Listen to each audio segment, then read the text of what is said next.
మీ business ఏదైనా మీ ఊర్లో promotion చేయాలంటే అది సుమన్ టీవీతోనే సాధ్యం. ఇప్పుడే సంప్రదించండి. నమస్తే, వెల్కమ్ టు సుమన్ టీవీ. నేను మీ శంకర్.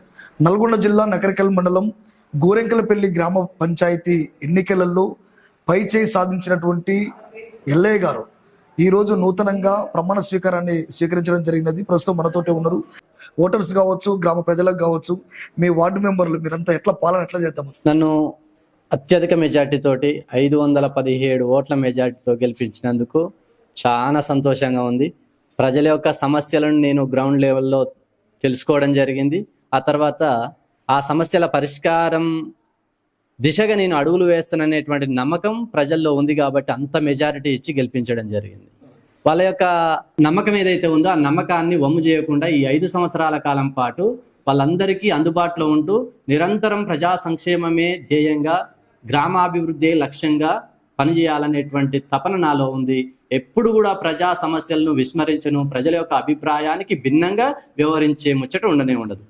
మొదటగా మీరు చేయవలసిన పద్ధతి ఉంటే ఏ కార్యక్రమాన్ని మొదటగా స్టార్ట్ చేస్తారు? ఇక్కడ గ్రామంలో కరెంట్ సమస్య అనేటువంటిది ఒకటి ఉంది. విద్యుత్ దీపాలు అనే సమస్య చాలా ఉంది. ఎందుకంటే అవి కొన్ని ఏరియాల్లో పొద్దుగూకులు వెలగడం, కొన్ని ఏరియాల్లో రాత్రిపూట ఎలగకపోవడం అనేటువంటి జరుగుతుంది. ఆన్ ఆఫ్ సిస్టమ్ అనేటువంటిది లేదు. ప్రత్యక్షంగా నేను చూసినా కాబట్టి అర్థమవుతుంది. తక్షణమే చేయాల్సినటువంటి పని ఏంటంటే రాత్రిపూట లైట్లు వెలగాలి, ఉదయం పూట లైట్లు వెలగకుండా ఆన్ ఆఫ్ సిస్టమ్ అనేటువంటిది పెట్టాలి. ఎన్ని మెయిన్లు ఏర్పాటు కావాలనేటువంటిది ఒకసారి నేను విద్యుత్ శాఖ వాళ్ళని పిలిపించుకొని మాట్లాడి ఎంత ఖర్చైనా పర్లేదు కానీ దాన్ని ఫస్ట్ అది సెటరైట్ చేయడం నా యొక్క బాధ్యత. ఆ తర్వాత నీళ్ళ సప్లై, వాటర్ సప్లై సంబంధించి మోటార్లు ఉన్నాయి, గ్రామ పంచాయతీ మోటార్లు. ఆ మోటార్లు అన్నింటినీ కూడా పునరుద్ధరించాల్సినటువంటి అవసరం ఉంది. పైప్ లైన్ లీకేజ్ అనేటువంటిది, ఆ లీకేజీలు మొత్తం కూడా క్లియర్ చేయాలి.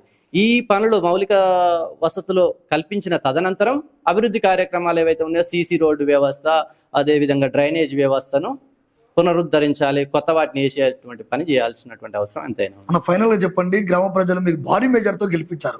అంటే చుట్టుపక్కల గ్రామాలలో చూసుకుంటే గోరెంకలపల్లి గ్రామ సర్పంచ్ గా ఓటర్లు ఎక్కువగా ఓటేసి గెలిపించిన సందర్భం, వారికి మీరు కృతజ్ఞతగా ఏం చెప్తారు? వారికి నేను సహజంగా ఎంఏ పొలిటికల్ సైన్స్ చదివిన, ప్రజెంట్ వ్యవసాయం చేసుకుంటూ సమాజంలో సామాజిక చైతన్యాన్ని పెంపొందించేటువంటి క్రమంలో ప్రభుత్వ సంక్షేమ పథకాలను ఏ విధంగా ప్రజలకు చేరవేయాలనేటువంటి దృక్పథంతో పనిచేయాలనుకున్నా.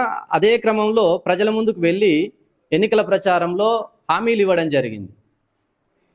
నేను ఇచ్చినటువంటి హామీల మీద నమ్మకం ఉంచి నన్ను నమ్మి, అదేవిధంగా అధికార కాంగ్రెస్ పార్టీని నమ్మి, మా ఎమ్మెల్యే గారిని నమ్మి నాకు ఓట్లు వేయడం జరిగింది.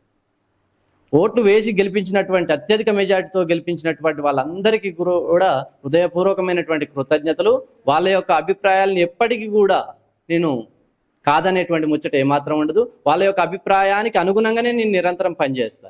ఏనాడైతే ఈ సర్పంచ్ అనేటువంటి వాడు మా యొక్క అభిప్రాయాలకు భిన్నంగా వ్యవహరిస్తుండు, చేతగానటువంటి సర్పంచి, చేయలేనటువంటి సర్పంచి, ఏం చేస్తలేడు మాకు అన్నటువంటి సందర్భంలో ఖచ్చితంగా నేను వాళ్ళ ముందుకు మళ్ళీ వెళ్ళి ప్రజాభిప్రాయ సేకరణకు, రీకాల్కైనా వెళ్ళడానికి సిద్ధం. అవసరమైతే రాజీనామా చేసి పక్కకైనా జరుగుతా కానీ ప్రజాభిప్రాయానికి భిన్నంగా ఏ పని కూడా చేయను. Thank you. విన్నారు కదా, గ్రామంలో ఉన్నటువంటి మేజర్ సమస్యలు, విద్యుత్ స్తంభాలకు సంబంధించినటువంటి వీధి లైట్ల సమస్యలు ముఖ్యంగా ఉన్నాయని చెప్పడం జరుగుతూ ఉంది. ఒకవేళ ప్రజాభిప్రాయానికి భిన్నంగా నేను వ్యవహరించినట్లయితే ఎమ్మటే నేను రీకాల్ చేయడానికి కూడా నేను సిద్ధపడతాను. రాజీనామా చేసి మళ్ళీ ప్రజా సేకరణ కోసం నేను మళ్ళీ ప్రజల్లోకి వెళ్తానని చెప్పేసి గ్రామంలో ఉండి చదువుకొని గ్రామంలో ఉన్నటువంటి సమస్యలన్నీ తెలిసిన వాడిగా నిరంతరం ప్రజల సేవ కోసమే నేను కృషి చేస్తానని చెప్పి బలంగా చెప్పడం జరుగుతోంది. కెమెరామెన్ అంజితో మీ శంకర్, గోరెంకలపల్లి.